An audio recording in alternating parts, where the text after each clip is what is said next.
Good morning. My name is Lynn Donovan. I'm the theologian in residence at St. Andrews in Picton. Last Sunday we were talking about the role of disruptions in our lives, the daily disruptions, the season of life disruptions, and well, now the disruption provided by a global pandemic.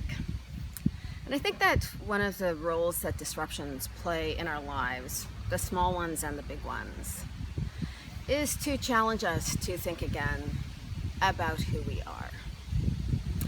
So I can say with no shame that for the last 10 weeks, I have not listened once to what Donald Trump has said. About 10 weeks ago, I just couldn't quite take it anymore. And I thought, I think I have other work to do here. I have other work to do to claim back something about my identity and to discern within my identity what role this disruption is intended to play in my life, which sounds really selfish in some respects, but makes a whole lot of sense in others.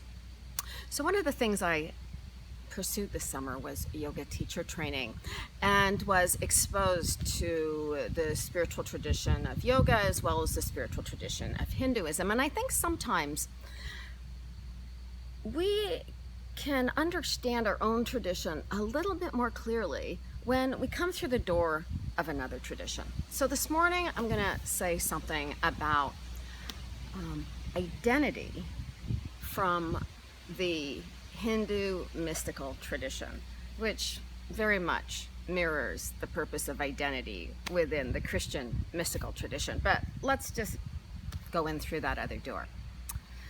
So the Upanishads, which are the mystical Hindu texts, affirm one massive truth, and that is that supreme consciousness, the mystery that we call God, etc., use your language, your metaphor, has been with us since the very beginning of time.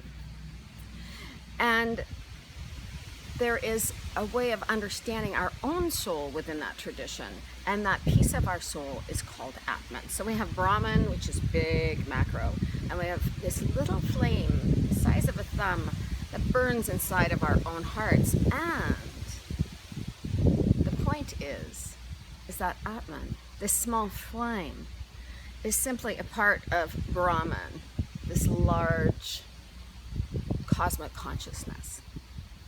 So then let's go through the door of the Judeo-Christian tradition and let's think about what some of our own mystics said, like Teresa of Avila, who said, "You are not made by God, you are made of God." Or Jesus, when he said, although it's the Gospel of John and it's just so convoluted, like, the Father and I are one. If you've seen me, you've seen the Father. And my affirmation that everything that Jesus says about himself is intended for all of us to say about ourselves. So he's like the model, like, come and learn how to do this from me, was basically at the heart of his teaching. So he had this profound insight that, in fact, he was simply a piece of God. And some people believe that he actually did spend some time in India preparing for his ministry, and that he would have been exposed to some of these other spiritual traditions. And that sounds about right to me. And so as we consider how we continue to deal with the challenges of our own lives, which are coming at us like a bat out of hell right now, particularly as school opens, and listening to parents with children and teachers, and it's almost unbelievable. And I wonder how we might hear that invitation that the Upanishads said we can best hear when we are silent. It is in the silence, when we go into the caverns of our own hearts, that in fact we experience in our hearts the portal to the mystery of it all.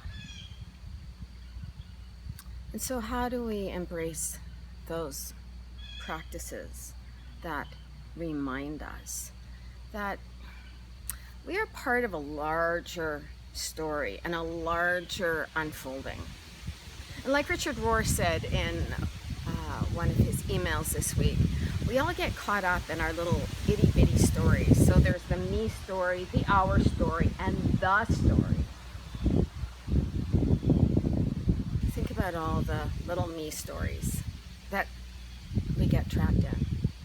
And what might it take for us to get out of the little me stories and remind ourselves that we are in fact a piece of all that is, and that there is a larger story seeking to be birthed in the middle of all of this. Anyway, I encourage you to think about these things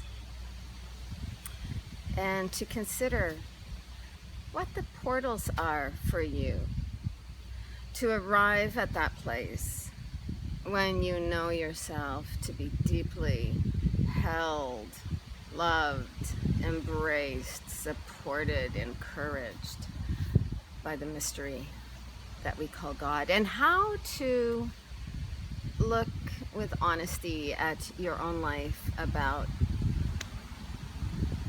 those stories that we tell ourselves about what is true for us, that in fact are really just barriers or prisons out of which we're invited to break in order to connect with our deepest identity, which is communion.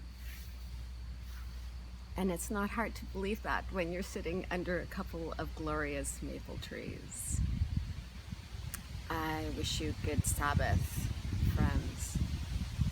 Good taking a rest from all that troubles you and sitting in your heart and connecting to your truest self.